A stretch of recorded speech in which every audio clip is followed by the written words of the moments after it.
Welcome to Entrepreneurs, Executives, and Eccentrics, a podcast dedicated to the stories, strategies, and secrets of remarkable individuals. Join us as we engage in enlightening conversations with intriguing entrepreneurs, accomplished executives, and fascinating eccentrics, exploring their journeys, triumphs, and unconventional wisdom that has shaped their success. There's no shortcutting. You either need to find the who to partner with that has been there and is going to, keep your ass out of the fire, or you really just need to put in a lot of years of hard work. Meet John Rife, the visionary behind East End Market in Orlando, Florida. John leveraged his background in commercial real estate to create a hub to incubate local food entrepreneurs and restaurateurs. Impressively, 8 Michelin-recognized concepts got their start at East End or through its food entrepreneurship program, with 5 earning stars or big gourmet status. John also founded the Winter Park Harvest Festival and is a passionate advocate for Main Street businesses and supports local and sustainable food systems. Join us as we explore John's journey and his impact on the local food scene. Welcome, John Rife. Thank you for taking the time. And I would love to kind of dig into how you got here. As the kind of founder proprietor of the East End Market, which is this kind of, the timeout market style food court. I don't know if you ever heard of that in Portugal. It's where you're kind of providing this infrastructure for these food entrepreneurs to kind of grow what they do. Can you kind of tell us how you kind of got there from here? Sure. So we are going on 10 years here at East End, Corrine Drive in Audubon Park. It's one of the Main Street districts of Orlando. My background was in commercial real estate development, and we had done some very large projects that are well known in the Orlando area, but it was kind of boring to me. And so on the side, I was doing cross-country road trips and kind of early in on the local food scene and sustainable farming and meeting great chefs. And so about 2007, we took a really long road trip and just discovered really cool things around the country and wondered why are they not happening in Orlando.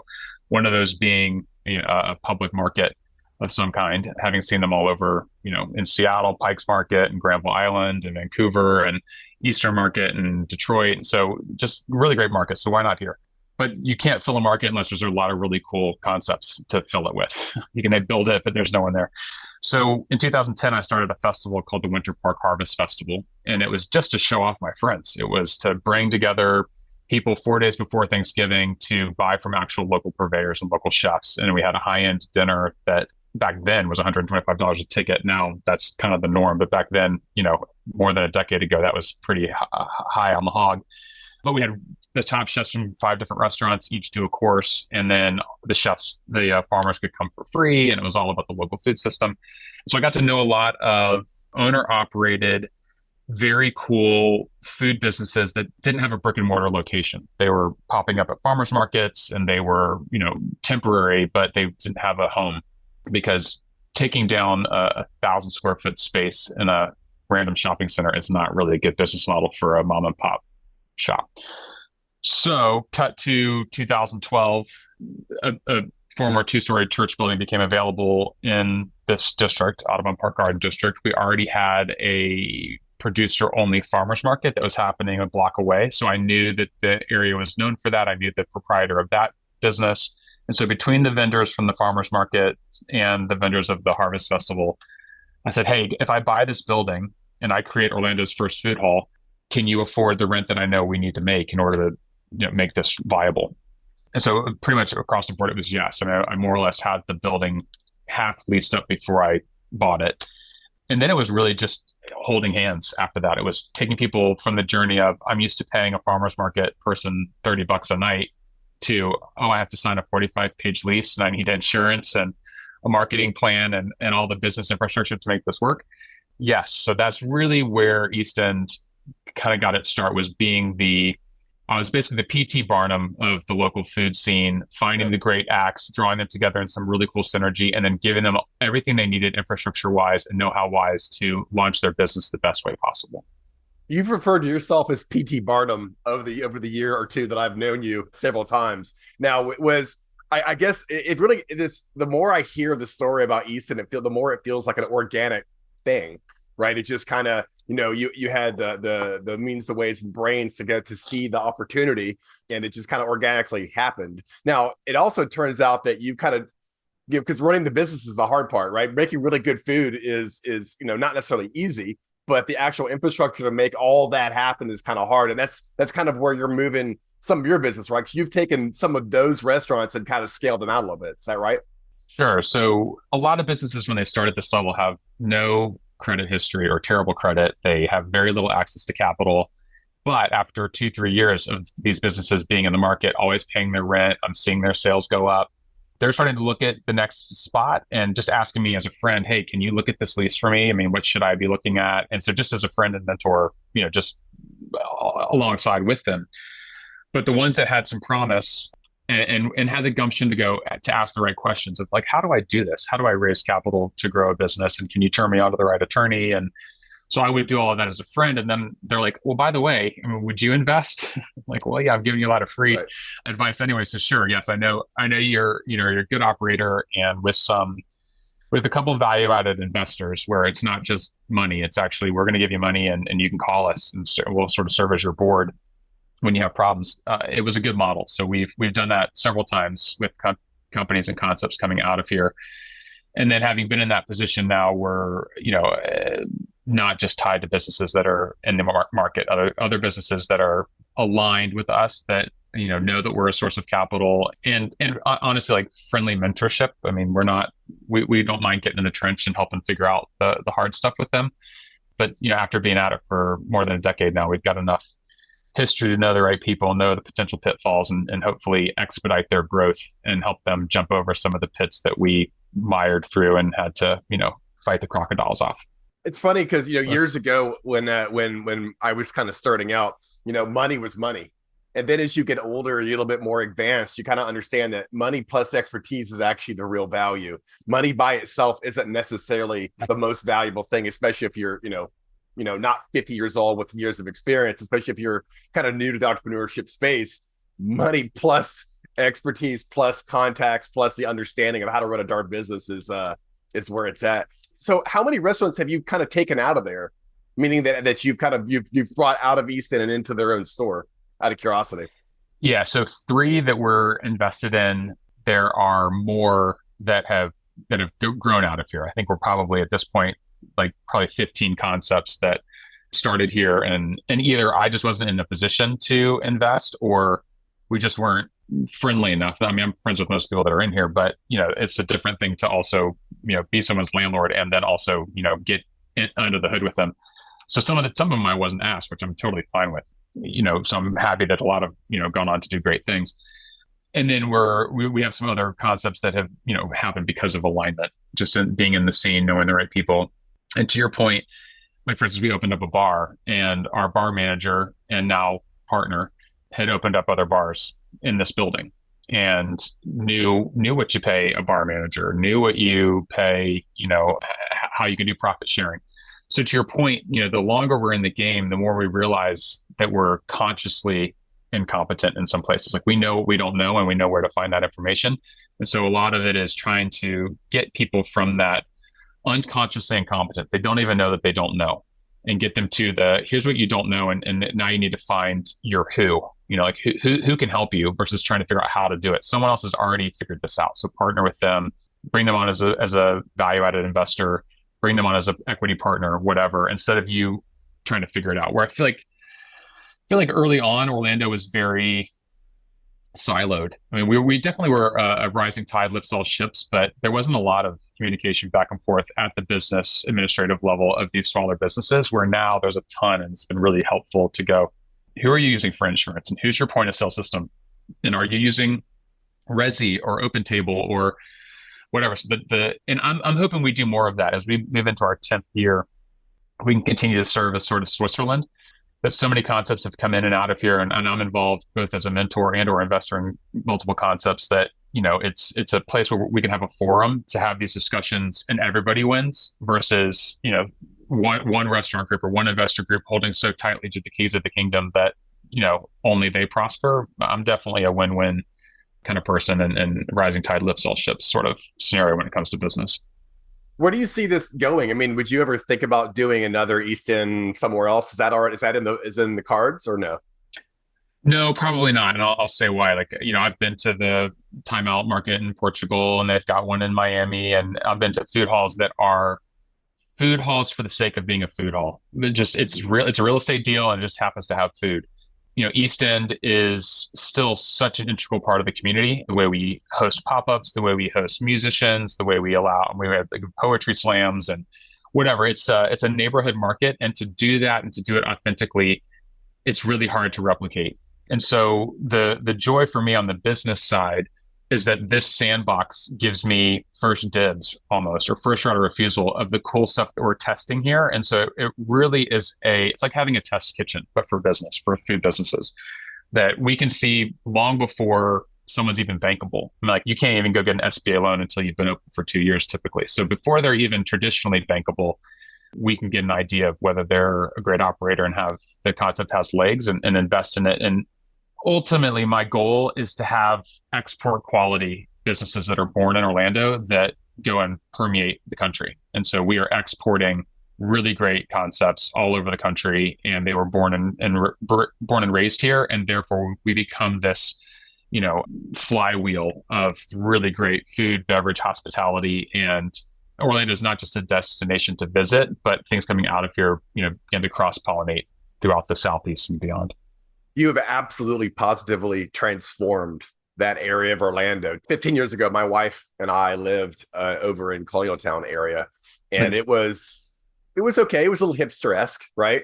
And then once you open that market, all these kind of stores started opening up around it. All these other supporting businesses started opening up around it. And now it's kind of a thriving community that just kind of existed 15 years ago. And now it's really a place in Orlando that you go to go eat and kind of enjoy the kind of the culture. So what type of food business is there some area that you're is it sushi? Is there some area of food, or is it just any concept that works is kind of what you're looking for? That's a really good question. I would say broad strokes right now, I'm very interested in Asian. We about 6 months ago opened up high-end Filipino restaurant, getting ready to invest in an Asian-inspired bakery. And I would say that when you look at the macro kind of statistics from, QSR Magazine or National Restaurant Association, you're seeing those trends. I mean, you could check Google Trends and type in matcha, ube, pandan, any of these kind of, Asian flavors that are not new to Americans because Americans multicultural, but just in general to the American diet is on a rise. But I'm not there because of the trend is there. I was interested before I knew there was a trend, right, just from my instinct. And I lived and worked abroad and been in China, that area. So I already was a fan of those flavors. But we're seeing people more adventuresome with their cuisine, both from, culinary traditions that are not your standard American diet, but then also things like, the rise of vegan and, alternative diets. So I'm very interested in that at a macro level. On a micro level, it's really almost 100% about the operator. And for instance, people ask me all the time, can we get on the waiting list to be in your market? And I said, there isn't one. I mean, I'm curating day to day, and you also have to be, have to have proven that you can mobilize people. Have you built a brand? Is your community, feeling a sense of reciprocity? Are they going to show up if you ask them to show up? Have you told your hero's journey? Are people thinking of you as more than just a commodity? Like, someone has to, at this point, they have to be bringing people to the market versus they just get to show up and suck at the umbilical cord of the community that we've built. Like, they have to have already proven that they care about the community enough to hustle and show up and find ways to speak relevantly into the needs of that unique community. So it's really both. So at a macro level, I'm definitely very interested in Asian concepts right now, and I think it's proving at a national level. So is the American palate. But then at a micro level, I'm just looking for great operators, people that are, and I'm not an ageist at all. I'm 47, but I am looking for people typically under 35 that still have another good hard 10 years of crushing it before they start thinking about phase two. Because I can remember being that age and having endless amounts of energy and really, being the wins and the sales were filled by my passion. And the older you get, you're just, I've got, kids that are starting high school and my, my priorities shift. So it's a natural part of, human life cycle. So trying to find people that are, at least 5 to 10 years into their career in food they've seen enough. they've proven that they can keep the boat afloat. And then from there, really, coming up with like probably about a 10-year plan to help support them. Yeah, it's interesting, was that kind of the impetus of your book, Second Store Success, is kind of that next, because it's I've talked to a couple people that all said that, yeah, the second store is what killed them. But it wasn't, but the third one was a little easier. And the fourth one, it was that kind of scale, that idea of scale is where it started kind of working. Was that kind of the impetus of the book? Yes, I would say that we'd seen, I'd say intimately seen 12 to 15 concepts start their second store from here. So it got started here and then went on. And so at some way, shape, or form, either as an investor or as a mentor or as a friend or, whatever, a cheerleader, we were able to see where they struggled or where they succeeded. And then, then I'm also invested in multiple units and seeing the other end of it. So, okay, you're trying to do store 2. I'm seeing store 5, 6, 7 and the absolute benefits of that level of scale. So a lot of it was to say, hey, how can we shorten, how do we shorten the runway for you to go from your first store to really be thinking more about probably store 3, even before you do store 2, both from a branding standpoint, how do you shift your narrative? How do you, what access to capital do you have now that you've been in business for 2 years? Like I talk a lot about SBA loans, like all the stuff that we have been doing and advising for free to friends is really, the book's almost for free. I mean, go buy it. Like you're going to get thousands of dollars worth of, knowledge out of that. And honestly, it was to cut down on the time I was taking with anyone that just called that was interested, because that's way more fun to me than negotiating a lease or doing some other development. I'd gladly procrastinate on that stuff to talk with an inspired entrepreneur and walk them through it. But time-wise, I just was becoming too undisciplined with that. So the book really was an effort to get a lot of the knowledge of my community, and both my own and, there's several, really good stories of other entrepreneurs I've worked alongside in that book, to take people from, okay, I'm thinking about a second store. What do I need to know? What do I need to know before I even take that next step? And this is definitely the expedited process. It's funny because I know what you mean by undisciplined, right? Because you're doing the things that you find a lot of fun, right? That may not be profitable or valuable or whatever. Yeah. It's an absolute blast sitting down with a new entrepreneur and kind of going, oh no, here's the guidelines. And this is really what you want to do. And this is what I found. I love doing that, but it's typically not. You're definitely adding value and helping, this person, but it may not be the right kind of business use of your time, the best use of your time. And a book is a great way to kind of condense all that and say, well, here, that's once you read this, let's talk about that next step. Is there some type of personality type that you've run into over and over and over again? It's kind of you're like, this smells like the right person. Do you come across those kind of traits? Boy, that's a really good question. I talk in the book about the Michael Gerber's concept, the E-myth of that any successful company has a technician, someone that does the product really well, makes a great cake, great pie, whatever, someone that is a great manager of procedures, processes, people, and then someone who's the entrepreneur, who's the visionary. I'm invested in companies where the founder was all of those 3 things, meaning separately. You're typically 1 or 2. You're typically 1 really strongly, and then, you're weaker in the second, and like you're non-existent in the third. And so what I'm looking for is, what is their superpower? And it has to be one of those things. And they have to really love it. They just have to be the technician. And it's like, great, they're going to work like clockwork to pump out the best cookies on the planet. We just need to surround them with a really good manager and someone that can be the visionary to go sell the dream. Or I find someone who's a really good dream builder. And it's a rare trait. Someone that's just, they've got the vision, they're willing to take the risk, they can motivate people to join their team, whatever. But when you get stuck in the minutia, the thing falls apart. So you've got to find a manager to support them. And then you've got to find the people that are happy to be in the kitchen, cranking out great food consistently day after day. So I think what should be freeing for people to hear is, it's not just one personality type, but it is learning what your personality type is, what you bring to the party, what you're uniquely qualified to do, and then finding the people to support your vision. Almost never is it a one-stop shop. I mean, it's like you're like a tripod is the best way to do it versus a monopod. Putting a camera on a monopod, someone has to always have their hand on it to make sure your $10,000 camera gear doesn't hit the ground. So with a tripod, you're much more likely to succeed. And if you're not all 3 legs of that tripod, who's going to support the vision if you put it together? Yeah, it's just funny how you've kind of discovered this truth, but it's truth, right?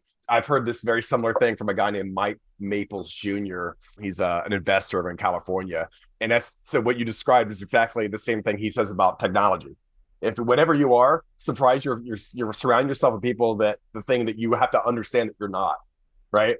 I've got another buddy in Belgium who had told me that, there's this kind of thinkers and doers, right? There's this idea that you could be the brains behind the operation, but the idea that you're going to be the administrator or the executor, it's probably not in every person. And the fact is, the vast majority are not the same person. You typically need yin and yang, and it's kind of every time I find that I'm really bad at something, let's go hire that. I can't, it sounds like you're kind of the same mind. You really just got to go kind of fill those holes. So, do you have any advice in terms of kind of food entrepreneurs who are just, they have a dream, they make the best scones on the planet, right? They really, really do. They crush it every single time. They're like, man, I wish I could make this into a business. They're working that 9-to-5 grind.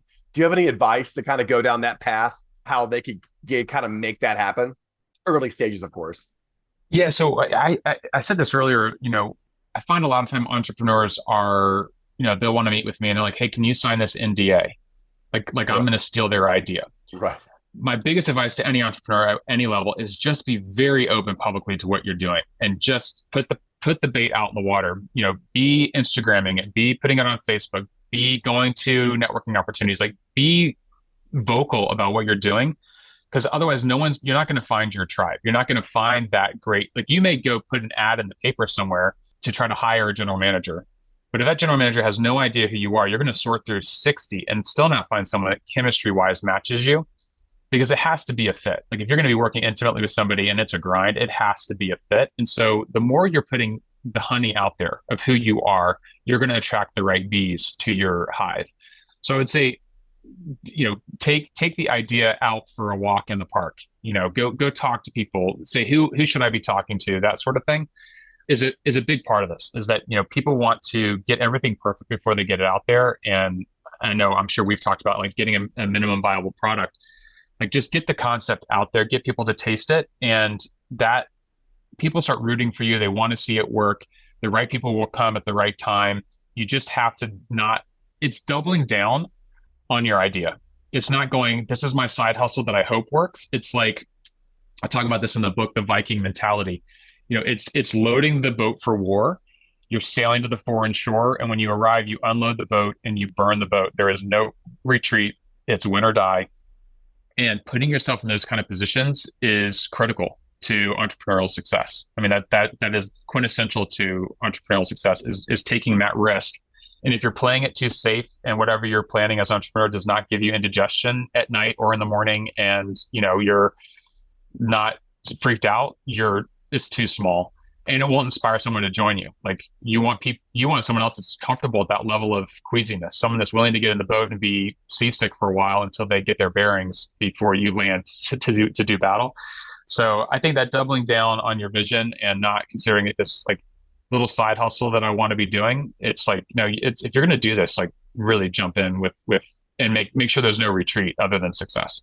Julius Caesar, the shores of Dover, England, he was losing the battle and he set all of his ships afire and they and his troops run the battle, but they were like, let's get back in the boat. They always had a way back, to escape. And once he removed that, they won.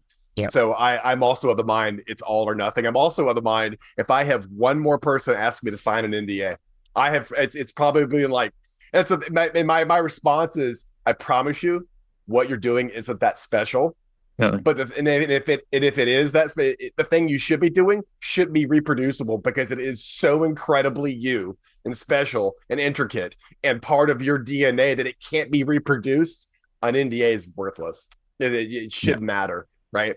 And to your point, it's all or nothing. You're either all in or you can't just be a little bit of picky toe in. You've got to get all jump in. So what do you have in the future? What do you have coming down the pipe that you'd like kind of the world to know about, here in the near future? So we are, as I mentioned, celebrating 10 years here at the market. And with that, we are going to start making a lot of our previously only in-person content available. So it used to be, if you wanted this kind of training, you actually had to show up at the market for a 2-day workshop. We are making that available to people as an online course. So just to expedite the process. So as we roll into the end of this year, beginning of next year, a lot of our content is going to become more available. Even like just even the book, like that was not even, you couldn't get that content without calling me before. Now it's all there available for you to parse through and find out, where do you need to go deeper down a rabbit hole for your business. So that's that. We're going to start kind of doing a bit of what you're doing. East End has always been, as I've said, like this circus of wanting to show off really great talent. As my network has grown, there's also both local rock stars that I want to showcase, but also people that I've met at conferences that I'm speaking at across the country that are doing really innovative things that both we in Orlando could benefit from if we, were to share them in a podcast or video podcast or YouTube or whatever. So we're trying to figure out what is the best outlet for that type of content. And I think the easiest one to be consistent with, and consistency is king, is just to start a podcast. So that'll all kind of point towards what we would call Foodpreneur 101 or Food Entrepreneurship 101. And then that ecosystem sort of filters up. So the goal for me at a large sense is continuing to be relevant and, activating the next generation of food entrepreneurs coming up. One, so that Orlando is a tastier place to live, but also, from a strategic business standpoint, continuing to be able to, invest in concepts that I think have the ability to scale. But then also showing up in the world as someone who is already doing this, but in a more public way, say, hey, we're looking to help activate capital for you. Like if you want, to invest in something where you have the pride of ownership versus, putting your money in an ETF or in a CD or a T-bill and want to be like, hey, I'm a part investor in that coffee shop or that bakery or that, ramen restaurant. I think that's a big part of it too, is to create a network of really bright, well-heeled investors that can speak into this space, both from their experience and with their capital, but then to allow the bottom group, the top group to meet and to allow the synergy that happens when you put really, bright, passionate, up and coming entrepreneurs with, I wouldn't call it the landed gentry, but people that have done it for 40 years. That access to mentorship is invaluable. And so I think great things come from when you put those in the shaker and see what rolls out. So the more I can do that, the better. And then I'm just, happy to be sitting at the table, whether, it's a profitable venture for me or not. I just love being around really bright people at any scale of their entrepreneurial journey. It's interesting. You are in a spot, you're in the nexus of food for Orlando. You're kind of able to see, you're able to look around and kind of see this kind of food before it happens, or these trends before they happen. I just at a really base thesis level, why food? And then I know that you may have not really thought about it specifically, but why food? I would say that it is, so from a business perspective, it's somewhat recession-proof. It's kind of like self-storage. When people are doing really well and moving into new homes, they, put their stuff in storage to make room. When they're doing poorly, they put their stuff in storage because they're downsizing or they're trying to operate a business. So food's sort of that way. Everyone's going to eat, and there's more to food than the commodity. Like you could just sit at home and make a protein shake 3 meals a day, but that does not offer you any, sense of enlivenment to your life. So I think it's a great. It's like playing lemonade stand. Like when I was a kid, one of the first video games that came out, like on MS-DOS or something was lemonade stand. Like how much does it cost for the cup and how much for the sugar and how much for marketing and how much can you sell? It is such an easy way to learn entrepreneurship, and it just happens to be tasty. And so for me, it's way more interesting than creating a SaaS company or, some manufacturing company, or, I'm in real estate, but there's really no easy way to get started in real estate or in entrepreneurship. So I just love the intimacy of almost the immediacy of entrepreneurship in the food space, that you can put out an Instagram post about this special, and if people go bonkers, you're onto something. And if they don't, what did you lose? You didn't buy, $500,000 line of manufacturing equipment to try this new thing and it failed. So I love that it's easy to get started. I love that it's representative typically of the culture of the place. Like when I go to new cities, why would I go eat at a franchise? I can eat at home. Like I want to try something that is representative of that community, the things that they love to do, where they show up, on a Friday night to hear an open mic night and eat some great food. So for me, it's both a, heart focused thing, like it's just a passion, but then also I do think that in good times and bad, restaurants have the nimbleness to adjust to really any economy, and in that way are somewhat recession proof. Hell of a lot of risk when you don't know what you're doing. So I will say that I never would have invested in food until I was this far into it, to know where the potential pitfalls are and how to mitigate that risk. Because otherwise, if you're starting out there's a pitfall every day. So I think that maybe is my biggest advice to people too, is you either earn your way into the room, so to speak, the room of success by going through all of that, or you buy your way in by working with great mentors or online courses or whatever. But there's no shortcutting. You either need to find the who to partner with that has been there and is going to, keep your ass out of the fire, or you really just need to put in a lot of years of hard work and learn it for yourself at a level that doesn't take you out of the game. Like, again, you're not having to spend millions of dollars to try food. 10 grand, you can start, working up recipes and pop up on a weekend and get market validation. And once you've proven that, you can mobilize people really easy to, find a space in the world to set up shop. Feels like that you really like the feedback loop. The quick feedback loop is just kind of keeps you going. And back to that lemonade stand game, it was the Oregon Trail was the other one that would also, you have died of diphtheria or whatever. Yeah. John, thank you very much for talking to me today. I always learn a ton when I talk to you, and I'll see you at your food market. That sounds great. We'd love to have you. We'll share a coffee or a donut or something delicious here. So we'll catch you on the flip side. Thanks for having me on.